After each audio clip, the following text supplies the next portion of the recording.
Hi, everybody, and welcome to another segment of AstrologyAnswers.com's weekly forecast. My name is Terrence Gardino. The week begins on Monday, February the 15th, and this is a big week because Mercury is slowing down after being retrograde since January the 30th, and by next Saturday, the 20th of February, communication Mercury will start to move forwards again. Plus, Saturn and Uranus are squaring. This is a big deal astrologically. But let's start with Monday, the 15th. The moon, which sets the public tone, is in fiery, ambitious Aries. Moon in Aries, a great way to start the new work week. It just brings in a lot of courage and drive and energy. And the moon, by late morning, Pacific Standard Time, is going to be very favorable with communication Mercury and then expansive Jupiter. That's all good for learning and writing and education. And then by later in the day, the moon will be in harmony with pleasure-seeking, kind, pleasant Venus, relational Venus. So overall, it's a good day, Monday. Then we get to Tuesday. Now, Tuesday, the moon remains in impatient, fiery, aggressive Aries. But by late morning, Pacific time, the moon will be in conflict with compulsive Pluto. Secrets may be revealed. You might be feeling like you're getting all caught up into an intense emotional power struggle. Then the moon will finally leave fiery Aries, calming our nerves as the moon goes into steady Taurus at 7:12 p.m. Pacific time for those next 2.5 days. Mars rules Aries. When the moon is in Aries, ruled by warrior planet Mars, there's a lot of impatientness, excitement, a lot of fire that permeates the population. But then when the moon goes into Taurus, we get into our steady routine, we calm down, we're more relaxed. But on Wednesday, the 17th, now Saturn is going to be squaring Uranus.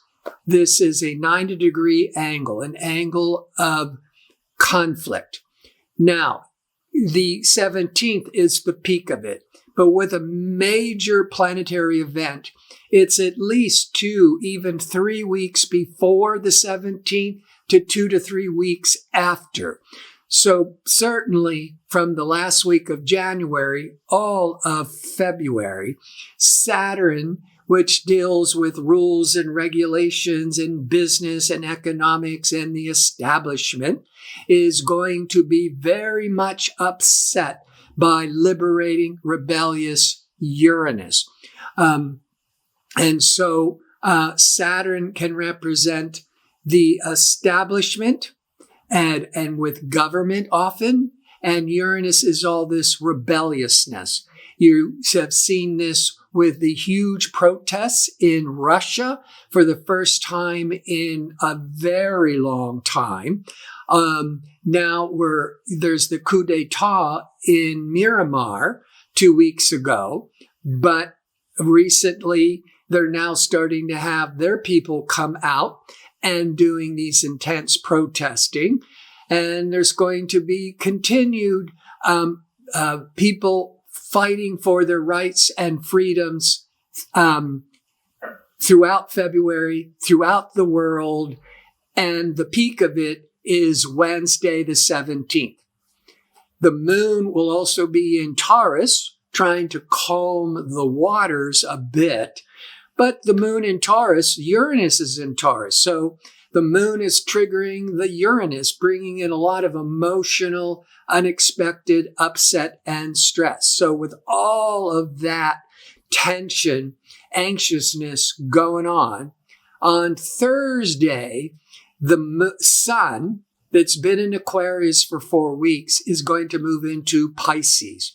Aquarius is more mental, more intellectual, more in our heads. When it goes into Pisces for these next 4 weeks, it's more we go into our hearts. We go into our feelings. Aquarius is all this more intellectual energy, but Pisces is this compassionate, empathetic, intuitive energy. And the moon, still in Taurus, will be very favorable with Neptune by late morning, early afternoon Pacific time. Neptune is the planet associated with Pisces. So the moon in harmony with Neptune, there's this altruism, this compassion, this empathy. Later in the day, late afternoon Pacific Standard Time, the moon is going to be triggering Venus and Mars. That will be exact together on Friday. So by Thursday, the moon is going to first hit the Venus and then shortly thereafter hit the Mars. Venus-Mars is all this passion. It's creative. It's sensual. And with the moon in Taurus, Taurus can also be very sensual. And the Pisces, now that the sun's moving into Pisces, Pisces can be dreamy and romantic. So we might be getting out of our heads into our hearts and feeling a little bit more romantic and creative on Thursday. On Friday, now pleasure-seeking Venus, harmonious Venus, will be exact square to Mars. Got to be careful with Venus-Mars because in the positive, it's triggering a great deal of romantic passion. But since there's tension here, sometimes it's fighting over relationships and sometimes fighting over money. And Mercury goes direct on Saturday the 20th, but on Friday the 19th, Mercury is what we call being stationary.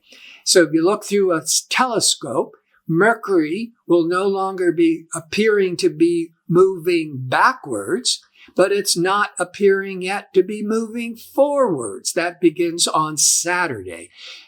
So when Mercury or any planet is changing directions from retrograde to direct or direct to retrograde, that day where the planet is stationary, it's so much more intense.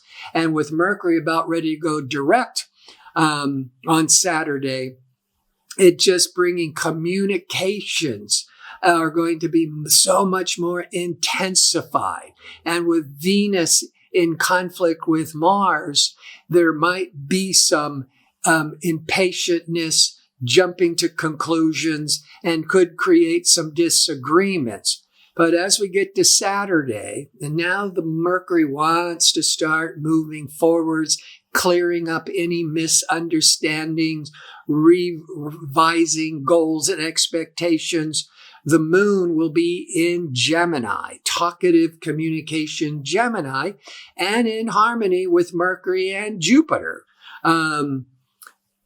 Jupiter by the late afternoon. So Saturday is a very favorable day for socializing, for reconnecting to friends, for getting, if you need to reconcile and forgive, to get, to clear up any misunderstanding. Just keep remembering about social distancing. But the mood is going to be much more favorable. And then finally on Sunday, the 21st, the moon in Gemini. So that moon are our emotional needs. With Gemini, we're restless. We just want to jump from one idea to the next. A lot of talk, our minds are going, our conversations are just being very active. And by late morning, that moon will be in harmony with Venus. Very good for socializing, for more forgiveness with any misunderstandings.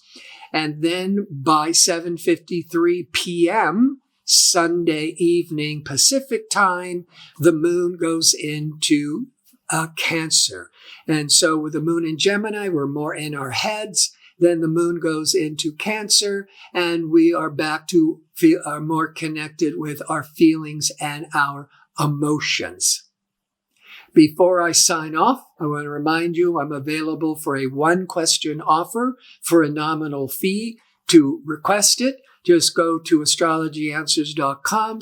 At the top of the page, click on the tab that says Advisors, and then scroll down until you find my name. Click on my name, and then you can request a question from me, an answer for your question. So I want to thank you for watching. I hope to see you next week with my next segment. Until then, be safe and well.